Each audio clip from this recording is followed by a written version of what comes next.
अपने जीवन को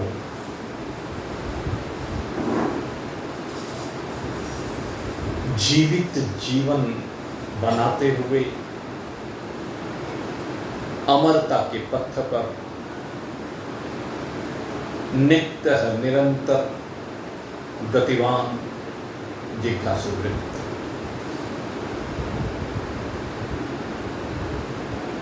आइए आज एक बार फिर हम भगवान शंकराचार्य जी की शरण को प्राप्त होते हैं। भगवान शंकराचार्य जी जो हमें राह दिखा रहे हैं। मनुष्य शरीर को प्राप्त किया, लेकिन मनुष्य शरीर को प्राप्त करने के बाद इस शरीर की यात्रा को किस प्रकार से करें जिससे कि इस यात्रा का पर्यवसान परमात्मा में हो। वह नित्य नए सूत्र हमें भगवान शंकराचार्य जी दे रहे हैं। इन सूत्रों को आत्मसात करें, इन सूत्रों को जीवन में उतार करके कृत हो जाए। और ये सूत्र हैं अपने लिए, अपने आप में अपने आप को पाने के लिए। जो अपने आप में अपने आप को प्राप्त करने के लिए प्रयास करता है उसको ज्ञानी कहा। और जो केवल संसार को प्राप्त करने के लिए जीवन पर्यंत लगा रहता है उसको अज्ञानी कहा। इस मंत्र में भगवान शंकराचार्य इसी बात को हमारे सामने रख रहे हैं। काममय क्रोधम लोभमय मोहम, काममय क्रोधम लोभमय मोहम, त्यक्त्वा पश्यति सोहम, आत्मज्ञान विहीन मूढ़ा ते पचन्ते नरक निगूढ़ा, ते पचन्ते नरक निगूढ़ा। भज गोविंदम भज गोविंदम गोविंदम भज मूढ़मते। ते पच्यन्ते नरक निगूढ़ा। कहते वो नरक में पकाए जाते। कौन? कहते जो मूर्ख। और मूर्ख कौन है? मूर्ख वो हैं जो इस संसार की यात्रा को करते हुए अपना लक्ष्य नहीं पहचानते। जिन्होंने इस संसार की यात्रा में अपना लक्ष्य केवल विषयों का सृजन, विषयों का संरक्षण और विषयों का भोग और विषयों का विनाश ये बनाया है, वे मूढ़ हैं, मूर्ख हैं। क्योंकि वो ये जानते नहीं हैं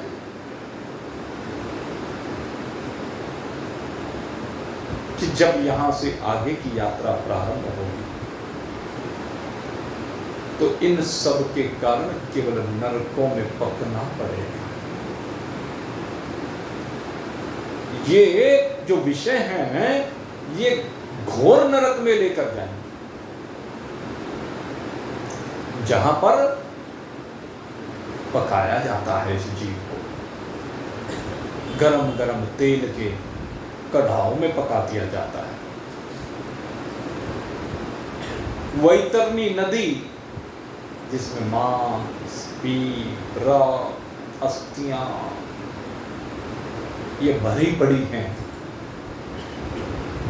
उसके गहरे गहरे कुंडों में इसे डाल दिया जाता है।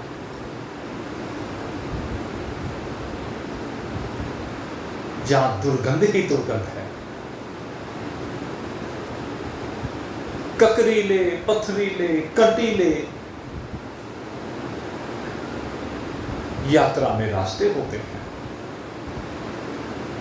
ये यम मार्ग की यातनाओं का वर्णन है। और मैं कहता हूं ये यम मार्ग की कहां, ये तो इस लोक की यात्रा का वर्णन है। जिस समय जीव माता के गर्भ में होता है, क्या रक्त, क्या पीप, क्या मांस, क्या अस्थियां, सब कुछ तो होती हैं। वो कुंडी तो है नरक का, उस नरक के कुंड में तो ये पड़ा हुआ है। ये नरक का कुंड नहीं है जो रोज देखते हैं, लेकिन देखने के बावजूद भी हम ऐसे मूर्ख होते हैं कि देखकर भी फिर अनदेखा कर देते हैं। जिन कारणों से विभिन्न कष्टों को भोगा, जिन कारणों से विभिन्न कष्टों को भोगा और उस कष्ट की निवृत्ति हो गई, और कष्ट की निवृत्ति होने के उपरांत फिर से उन्हीं कारणों को उत्पन्न करते हैं, और वो कारण फिर से इसे उन नरकों में लेकर के जाते हैं, उन कष्टों को दिलवाते हैं। लेकिन ये फिर भी समझता है। भगवान शंकराचार्य जी यही कह रहे हैं, यही है मूर्खता की स्थिति, यही है मूर्खता की स्थिति। इन्हीं को मूर्ख कहा जाता है। ये चेत वेदी दत्तसत्तम न चेत वेदी महति विनष्टि। यही है वो अपने पैरों पर अपने आप कुल्हाड़ी मारने वाले, जो इन विषयों के भंवर में फंसे रहते हैं।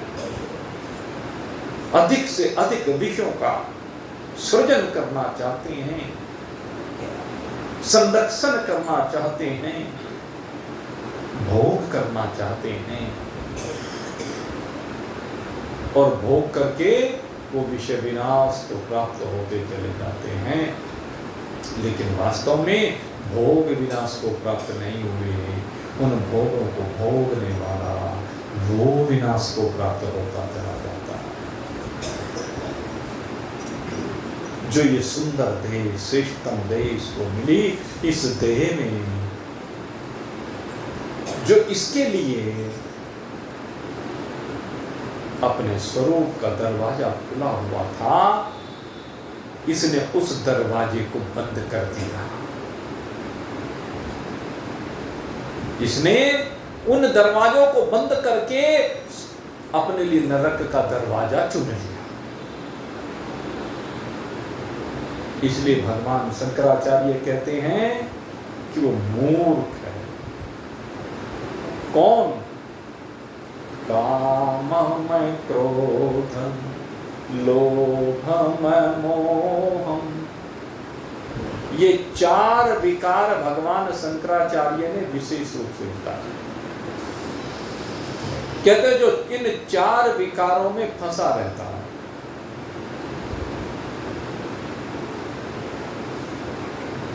काम से संयुक्त है, क्रोध से संयुक्त है, लोभ से संयुक्त है, मोह से संयुक्त है। और भगवान श्री कृष्ण ने भी इसी बात को गीता जी में कहा है। त्रिविध नरकस्य द्वार, उन्होंने नरक के 3 खुले हुए द्वार बताए हैं।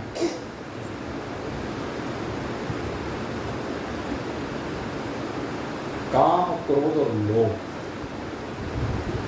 नरक के खुले हुए द्वार है। ध्यायते विषान पुंसः, कहते हैं सबसे बड़ी समस्या यहीं से पैदा होती है जब ये जीव इस मनुष्य शरीर में आकर के विषयों का ध्यान करता है। पहले विषयों को देखता है, देखने के बाद उनका ध्यान करता है, और जब ध्यान करता है, देखो आपने कोई चीज देख ली, सड़क पर जा रही हैं और सड़क पर जाते हुए एक चमचमाती गाड़ी को अपने बराबर से गुजरते हुए आपने देखा, पहले देखा ना, और देखा वो कैसी चमचमाती गाड़ी आंखों के सामने चल कर मौज ले रहा है।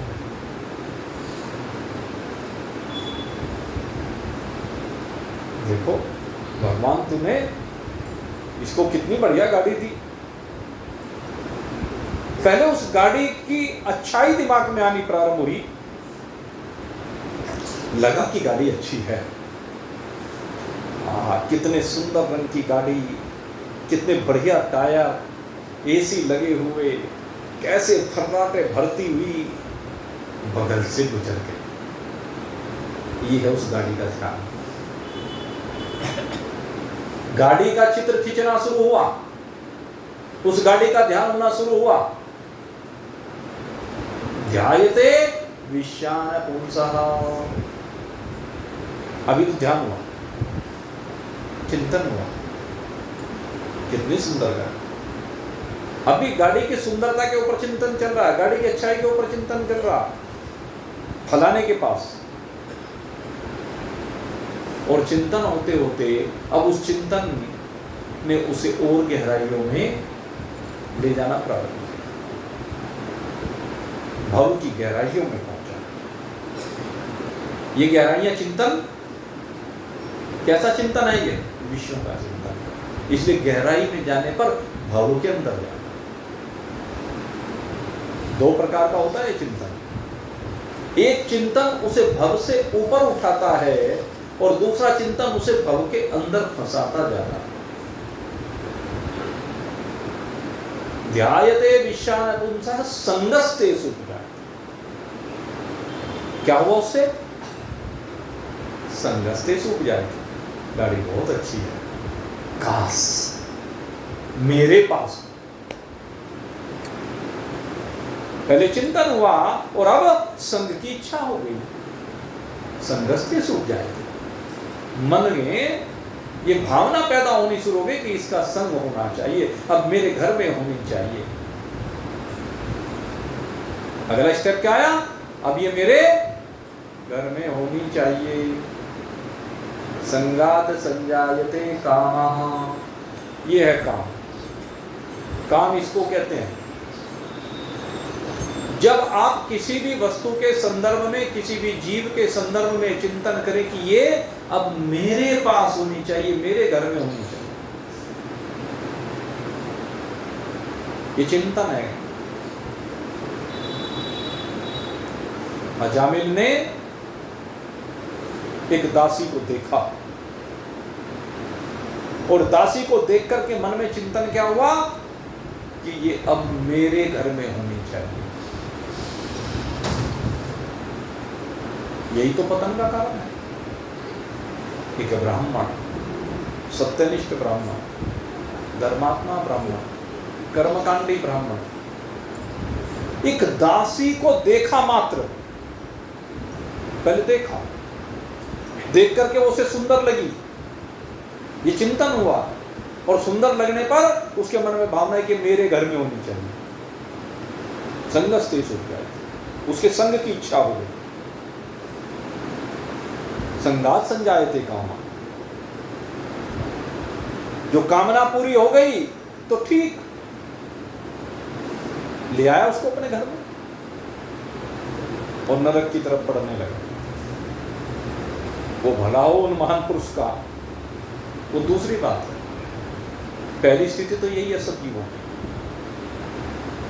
सबसे पहली स्थिति है कि ये मेरे पास होनी चाहिए, ये चीज मेरे पास होनी चाहिए, ये उपयोगी है तो मेरे पास होनी चाहिए। उसकी कामना हो। अब संसार में सब कामनाओं की पूर्ति तो होती नहीं, अनेक कामनाएं जीव करता है, लेकिन सबकी पूर्ति होती है क्या?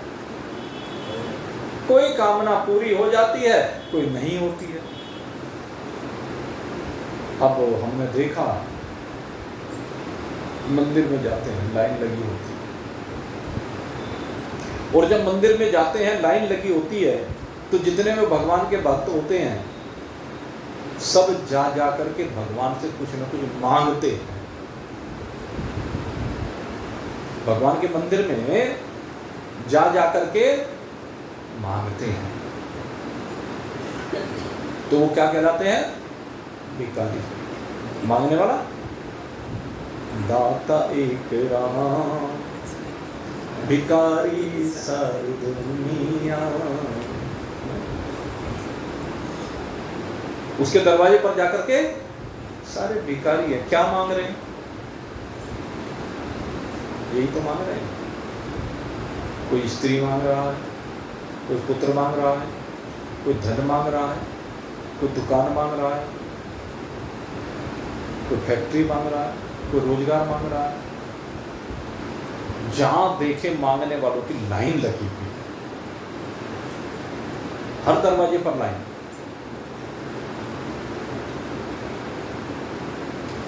यही काम है, भगवान के दरवाजे पर जाकर के भगवान से मांगे, लेकिन क्या मांगे? ये संसार की बात है। अभी सुना रहे थे ना, धन धान्य सुख दाता समझा था जो तूने, कुछ काम नहीं आया, जोड़ा था जो तूने, हसरत की निगाहों से लख करके जुदा होना। हमने समझा था धन धान्य हमें सुख देगा, शांति मिलेगी, चैन मिलेगा, आनंद मिलेगा। कहते कुछ काम नहीं है, जोड़ा था जो तुम, सब यहीं धरा रह गया। हसरत की निगाहों से लग करके जुड़ा, सोचा था इसका ये करूंगा वो करूंगा, और उधर से यमराज ने दूत भेज दिए। अब जब दूत भेजे उसकी तरफ को लखा लखा के देख रहा, कभी दूतों को देखे, कभी धन को देखे, कभी दूतों को, कभी धन को।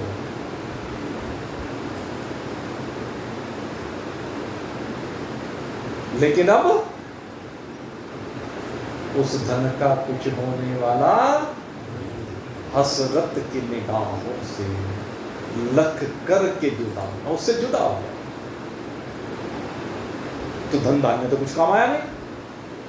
बेटे पोते जिनकी ममता में दुख पाता है, कहते हैं रोजाना सिर क्यों सबका खाता है, पागल की तरह बक झक। जो भगवान शंकराचार्य कह रहे हो, बच्चे कह रहे, पागल है हमारा माँ बाप, तो सारी जिंदगी यूं ही खराब कर दी इन्होंने। कुछ करा धरा नहीं, कुछ कमाया धमा नहीं, तो जानते नहीं कुछ कमाना धमाना। अपने को कोहलू का बैल बना दिया, कथा बना दिया, बोझ ढोते ढोते अपने को। और वो क्या कहते हैं, ये कुछ नहीं जानते, इनके अंदर कोई गट्स नहीं। मैंने बहुत को कहते सुना है, मैं आपने बहुत को सुना हो। तो बेटे पोतो जिनकी चाहत में तुम दर दर भटके जा जा करके मत्थे रगड़े, उनका ये हर्ष धन धान्य का वो और सम्मान, जिसको एकत्रित करने के लिए मारा मारा फिरा, सम्मान की रक्षा में पहले एकत्रित किया, फिर उसकी रक्षा के लिए सम्मान की रक्षा में पापों को सिर ढोता है, चिंता की भट्टी में नहीं चैन नींद सोना। ये सम्मान वालों की स्थिति बता दी। जितने सम्मानित पद हैं ये संसार के, उनमें कोई ऐसा नहीं जो चैन से सो जाता है। शहर के चेयरमैन हो, विधायक हो, एमपी हो, मंत्री हो, मुख्यमंत्री हो, प्रधानमंत्री हो, राष्ट्रपति हो, कोई चैन की नींद नहीं सोता। उनको नींद आती नहीं, जबरदस्ती नींद की गोली खा खा के लेटते हैं, बस लेटते हैं, नींद नहीं आती। क्योंकि वो सम्मान जो अर्जित किया, उस सम्मान की रक्षा करने में उनका दिमाग हर समय घूमता रहता है। खोपड़ी खराब हो जाती है, पागल हो जाते हैं, पापों को सिर पर लादे फिरते हैं, रोज पाप, रोज पाप। क्योंकि उसकी रक्षा करने के लिए झूठ, सच, खपर, हेरा फेरी और ये सब चीजें जब होती हैं तो ये पाप ही तो है। ये पाप इसे चिंता की भट्टी में जलाता रहता है, हर समय चिंता लगी रहती है। कोई कुर्सी का पाया खींचना मिले, मेरी कुर्सी पे आके दूसरा बैठना चाहे, बैठेगा नहीं, जरूर बैठेगा। ऐसा कोई रास्ता नहीं, क्योंकि परिवर्तनशील बनाया है। देहिनोऽस्मिन् यथा देहे कौमारं यौवनं जरा। जैसे देह की अवस्थाएं हैं, ऐसे देह के सम्मान की अवस्थाएं हैं, पद की अवस्थाएं हैं, तथा देहांतर प्राप्त। तो जब देह चली जाएगी तो ये तो सब जाएंगे भाई। ये क्यों? भगवान कहते हैं इनमें फंसा हुआ है। ज्ञायते विश्वान पुंसः संगस्ते सुजायते संगात् संजायते कामः कामात् क्रोधो विजायते। काम से क्रोध की उत्पत्ति कैसे? जब जो कामना हुई, जो इच्छा हुई, उसकी पूर्ति नहीं, उसमें कोई बाधक बन गया तो वही क्रोध पैदा हो गया। और जब क्रोध पैदा हुआ, ये क्रोध बड़ा भयंकर है। आदमी जब आग बबूला हो जाता है तो भगवान ने यहां बताया कि पतन कैसे होता है। इन लोगों को मूर्ख कहते हैं। क्रोधात् भवति सम्मोहः, यही तो कह रहे, सम्मोह, मूर्ख। मूर्ख कहां जाता है? नरकों में पकाया जाता है। ये मूर्ख नरकों में जाता है। कौन है मूर्ख? जिसकी कामनाओं की पूर्ति ना होने पर वो क्रोध से संयुक्त होता है। क्रोधात् भवति सम्मोहः, तो मूर्ख बन जाता है। मूर्ख किसे कहते हैं? जो कुछ ना जानता हो, जो जानता उल्टा जानता है, सीधा नहीं जानता, जिसकी सारी हरकतें उल्टी सीधी होती हैं, जो कभी ढंग का काम करता नहीं, सब उल्टे काम करता है, दूसरे को परेशान करता है, उसको मूर्ख कहते हैं।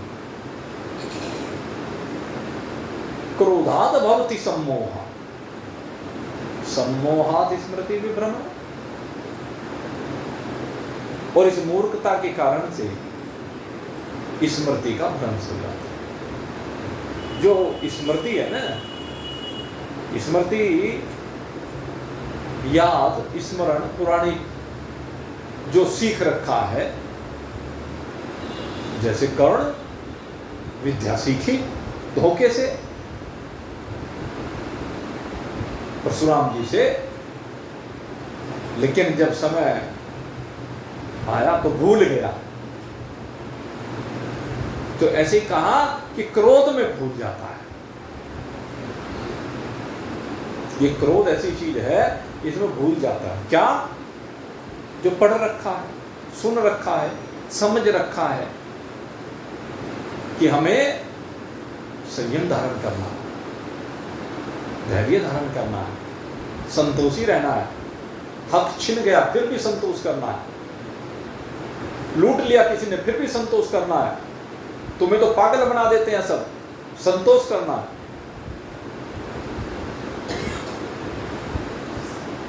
और जो नहीं करता वही तो मूड है। जो कर लेता है सो ज्ञानी, जो नहीं करता सो ज्ञानी। अजी तुम्हें तो कोई वही पागल यूं ही बना देता, तुम तो किसी की मान देते हो, तुम्हें पता नहीं संसार का। ये घरों में सबको सुनने को मिलता है। तुम्हारे भोलेपन का फायदा उठाते हैं लोग। मैंने कहा अच्छी बात है, लोग भोलेपन का फायदा उठाएं। अरे हमारा जीवन तो इसीलिए है भाई, उठा लो। लोग मूर्ख बनाते हैं, बना लो। जेब कटवा देते हैं, जेब काटने से जेब कटवाना अच्छा है। मूर्ख को मूर्ख बनाते हैं, अपना उल्लू सीधा करते हैं, बढ़िया बात है। उनका उल्लू सीधा हो गया है, अपना क्या गया? अपने पे क्या फर्क पड़ा? अगर हमारे से कोई फायदा उठा रहा है, उठा लेगा। हम तो चाहते ही नहीं। अगर हमारे भोलेपन का कोई फायदा उठा रहा है, उठा लेने दें। क्या फर्क पड़ता है? अपने को तो कोई फर्क नहीं पड़ता। अगर कोई हमें मूर्ख बना रहा है तो उसके बनाने से क्या हम मूर्ख बन गए? उसने समझ लिया, वो समझता रहे, लेकिन हमारा धैर्य, हमारा संतोष, क्या हमें पता नहीं है कि चिकनी चुपड़ी बातें करके, हमारे से चिकनी चुपड़ी बातें करके ये हमें लूट रहा, पता है, लेकिन उसके बावजूद भी हम लूट रहे हैं। तो क्या हमें ज्ञान नहीं है? ज्ञान तो है, लेकिन एक शर्म है, एक लिहाज है। उसने भले ही उस शर्म लिहाज को ना माना हो, लेकिन हम तो माने, और हमने भी नहीं मानी, तो हमने उसमें अंतर क्या रह गया? यही मूड और ज्ञानी का फर्क है। मूड में और ज्ञानी में यही फर्क है। तो भगवान कहते हैं दूसरा मूड कहे सो कहे, लेकिन तू क्रोध मत कर। तुझे क्रोध नहीं आना चाहिए। क्रोधाद बहुत ही सम्मोहा, सम्मोहाति स्मृति भी भ्रम है। क्योंकि अगर ये तुझे क्रोध आ गया, तेरी स्मृति भ्रंश हो गई, तो तू फिर नरक में गिरेगा। भगवान कहते हैं दूसरे ने कुछ भी कर लिया, तुझे नहीं करना है। तुझे अपनी स्मृति को खराब नहीं करना है। तुझे तो परोपकार के पथ पर चलना है, तुझे तो अपने आत्मज्ञान के पथ पर चलना है। सामने वाले व्यक्ति तो राम को देखना है। रावण में भी तुझे राम को देखना है, रावण में भी राम को देखना है, रावण में राम देखना, यही है ज्ञान। एक दृष्टांत रावण के बारे में आता है। जब राम सेतु बन रहा था, पानी पर पत्थर तैर रहे थे, मंदोदरी को पता चला, गई रावण के पास, कहने लगे देखने नहीं तुम उनकी महिमा को। क्या? अरे समुद्र पर पत्थर तैर रहे हैं।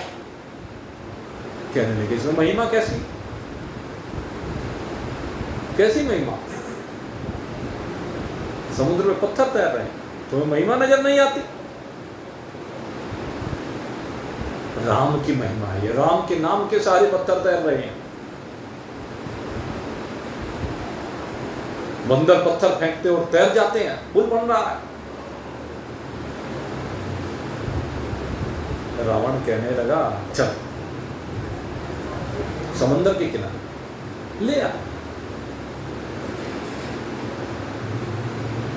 और कहा मंदोदरी से कि पत्थर उठाओ।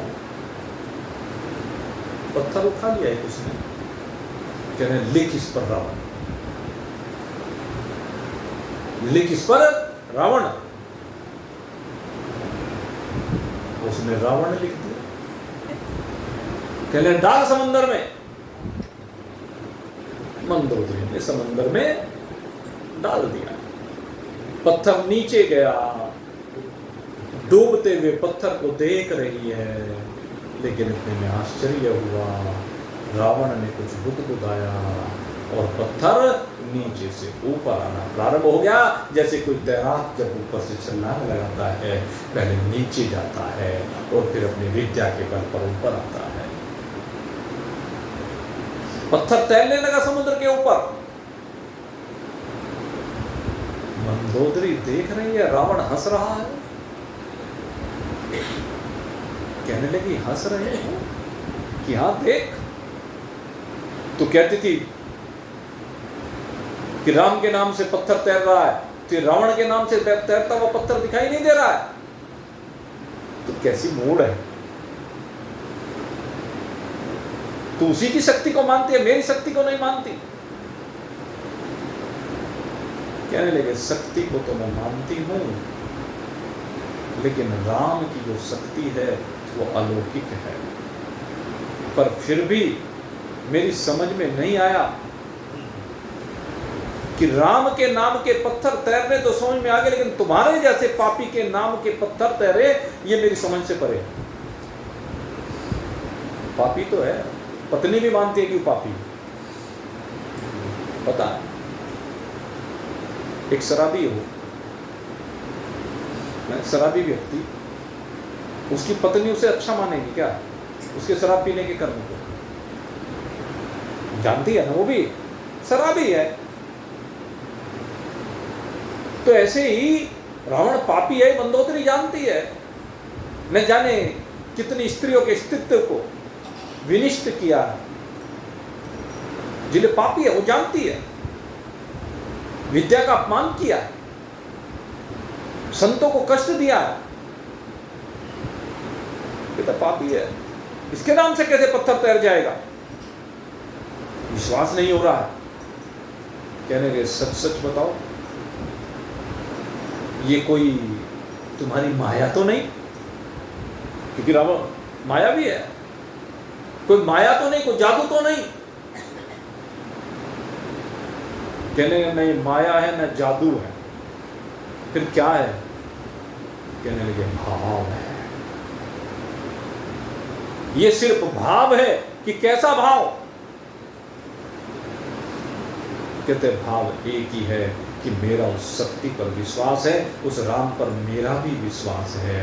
जब तूने पत्थर को रावण का नाम लिख करके इस समंदर में डाला, तो मैंने इस पत्थर को सौगंध दी थी कि हे पत्थर, तुझे राम की सौगंध है कि रावण के नाम से भी तुझे तैरना पड़ेगा। तो रावण लिखा हुआ पत्थर भी, रावण जैसा दुष्चरित्र भी राम के नाम का अगर अवलंबन ले ले, सहारा ले ले, तो वो भी पार हो जाता है, तैर जाता है।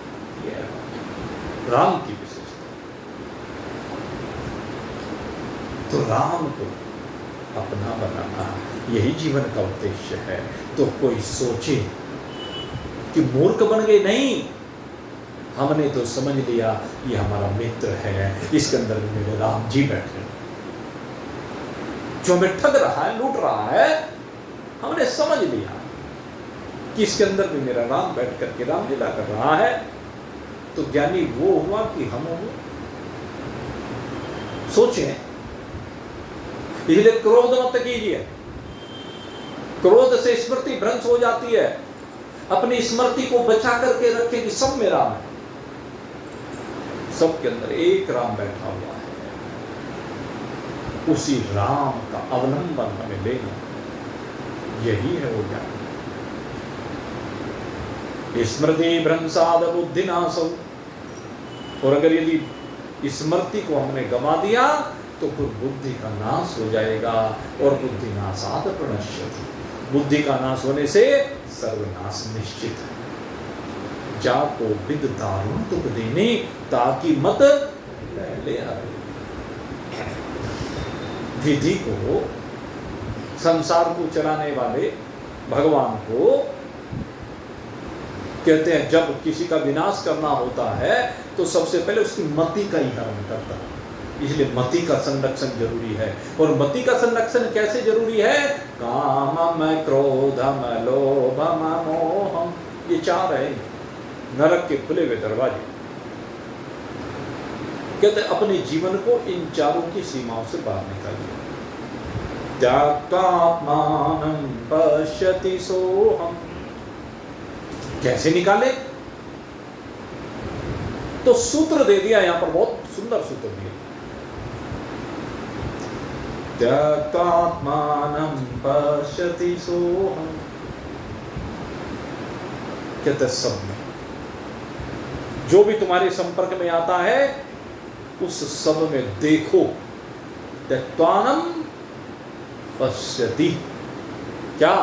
सोहम सोहम सोहम, वही मैं हूँ, वही मैं हूँ, वही मैं हूँ, वही राम जी मैं हूँ, वो राम मैं ही हूँ, रामोहम रामोहम रामोहम, शिवोहम शिवोहम शिवोहम, ये है ज्ञान। कहते जिनके जीवन में ये ज्ञान आ गया, ये ज्ञान प्रविष्ट हो गया, वो देह के भाव से बाहर निकले। क्योंकि जब तक देह से चिपके हुए हैं, देह का भाव बना हुआ है, तब तक ये ज्ञान नहीं आ सकता। फिर राम नहीं, चांद दिखता। राम थोड़ा ना दिखता है, फिर चांद दिखता है। जिनको चांद दिखता है वो विमूढ़ हैं, और जिनको राम दिखता है वो ज्ञानी है। तो सब में राम को देखना। जो राम को सब में देखते हैं उनके लिए नरक के दरवाजे नहीं हैं, उनके लिए नरक के दरवाजे बंद हो। नरक के दरवाजे मूर्खों के लिए खुले हैं, ज्ञानियों के लिए नहीं। ज्ञानियों के लिए तो आत्मज्ञान, आत्मज्ञान के दरवाजे, सब में एक राम के दरवाजे। चराचर जगत अपना स्वरूप दिखाई देता, चराचर जगत में अपने अतिरिक्त और कुछ दिखता ही नहीं है। जिस ओर भी दृष्टि को घुमाता उस ओर तो ही तो नजर आता है, तेरे अतिरिक्त और कुछ भी नहीं। तू मेरा है मैं तेरा हूं, तू मेरा है मैं तेरा हूं, तू मुझ में है मैं तुझ में हूँ, तू मुझ में है मैं तुझ में हूँ। मेरी बिनती ही बारंबार, मेरी बिनती ही बारंबार। हरि आ जाओ, हरि आ जाओ, हरि आ जाओ एक बार। मेरा छोटा सा संसार, हरि आ जाओ एक बार। मेरा कितना छोटा संसार है कि मेरे छोटे से संसार में या तो तू है या मैं, और ये तू और मुंह में भी मैं तुझ में और तू मुझ में। तो तू और मैं कहाँ? सो हम, सो मैं। जब तुझ में मैं और मुझ में तू, तो फिर कहां डिफरेंस रहा? सो हम तो दोनों एक ही हो गए, दोनों का भेद मिट गया। अज्ञान और अविद्या माया का पर्दा हटते ही ये भेद भ्रांति निवृत्त हो गई। ये जो हमारे और परमात्मा के बीच का भेद बना हुआ है ये निवृत्त हो गया। देह भाव मिटते ही आत्म भाव में विराजमानता हो गई। और जब देह भाव मिटा, आत्म भाव में विराजमानता हुई, तो फिर मैं और तू का झंझट समाप्त हो गया। इसी को कहते हैं आत्मज्ञान। यही अपने स्वरूप का बोध है कि मैं ब्रह्म हूं, मैं ब्रह्म हूं, मैं ब्रह्म हूं। मेरी वास्तविकता ब्रह्म से भिन्न और कुछ भी नहीं है। इस बात को भली प्रकार से समझना है। जो समझ गए वो ज्ञानी, और जो नहीं समझे सो अज्ञानी। जो अज्ञानी सो उसके लिए नरक का दरवाजा खुला पड़ा है, विषयों का दरवाजा खुला पड़ा है। और जो विषयों का पान करेगा सो इस जहर का पान करने से मरेगा।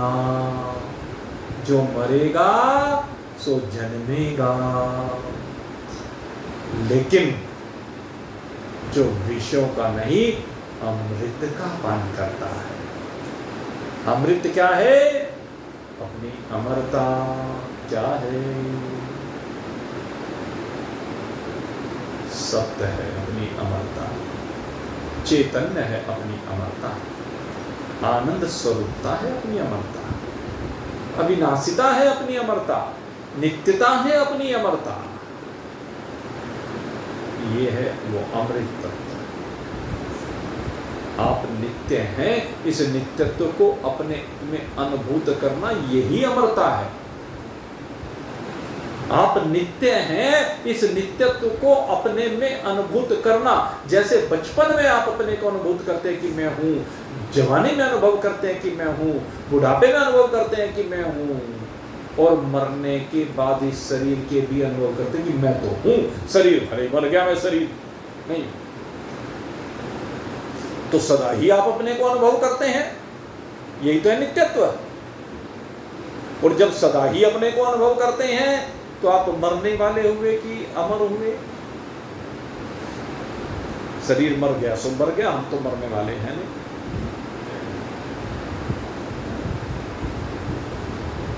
शरीर मर गया सो मर गया, हम शरीर नहीं है, हम कभी मरते नहीं है। तो यही है वो अमृत तत्व। इस अमृत तत्व को अपने आप में अनुभूत करके आनंद से संयुक्त हो जाइए और मौज मनाइए। इन्हीं शुभ भावों के साथ आज का सत्संग अब यहीं पर विश्राम को प्राप्त हो रहा है। बोलिए सच्चिदानंद भगवान की। आओ फटाफट प्रसाद लो, और जिनका कुछ काम हो 2 मिनट रुक जाना, फिर मैं जा रहा हूँ प्रोग्राम।